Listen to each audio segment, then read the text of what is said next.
తెలంగాణలోని రేవంత్ సర్కార్ హైదరాబాద్ పరిధిలో ఇందిరమ్మ క్యాంటీన్లు ఏర్పాటు చేసి ₹5కే టిఫిన్ అందించేందుకు సిద్ధమైన సంగతి తెలిసిందే. తాజాగా ఈ కార్యక్రమానికి సంబంధించి కీలక అప్డేట్ వెలుగులోకి వచ్చింది.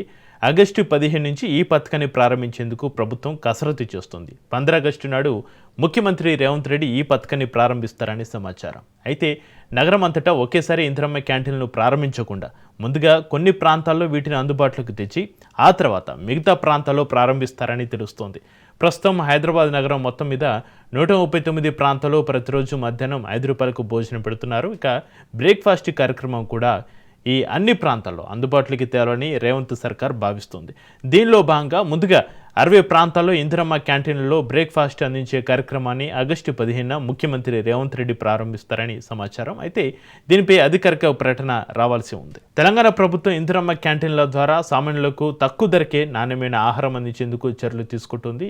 ఇందిరమ్మ క్యాంటీన్లలో వారంలో 6 రోజులు అనగా సోమవారం నుంచి శనివారం వరకు 6 రకాల టిఫిన్లు వడ్డిస్తారు. వీటిలో మిల్లెట్ ఇడ్లీ, మిల్లెట్ ఉప్మాతో పాటుగా ఇడ్లీ, పొంగల్, పూరి, ఉప్మా వంటి టిఫిన్లను అందించేందుకు జీహెచ్ఎంసీ మెనూ కూడా సిద్ధం చేసింది. ఇందిరమ్మ క్యాంటీన్లలో వడ్డించే ఈ ఒక్కో టిఫిన్కు వాస్తవానికి ₹19 ఖర్చు అవుతుంది. అయితే ఈ మొత్తంలో ప్రభుత్వం ప్రజల నుంచి ₹5 మాత్రమే వసూలు చేయగా మిగిలిన మొత్తం అనగా ₹14ను జీహెచ్ఎంసీ భరించనుంది.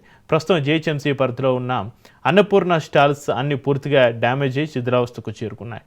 ఈ క్రమంలో ప్రభుత్వం 11.43 కోట్ల వ్యయంతో అన్ని చోట్ల కొత్త స్టాల్స్ ఏర్పాటు చేస్తుంది. ప్రతి కేంద్రం పరిశుభ్రంగా నాణ్యత ప్రమాణాలను పాటించేలా అధికారులు చర్యలు తీసుకుంటున్న పరిస్థితి. ఇక రోజువారీ కూలీ పనులు చేసుకునే వారికి, బస్తీవాసులు, చిన్న ఉద్యోగులకు ఈ స్కీమ్ ఒక వరం లాంటిదని ప్రభుత్వం చెబుతోంది.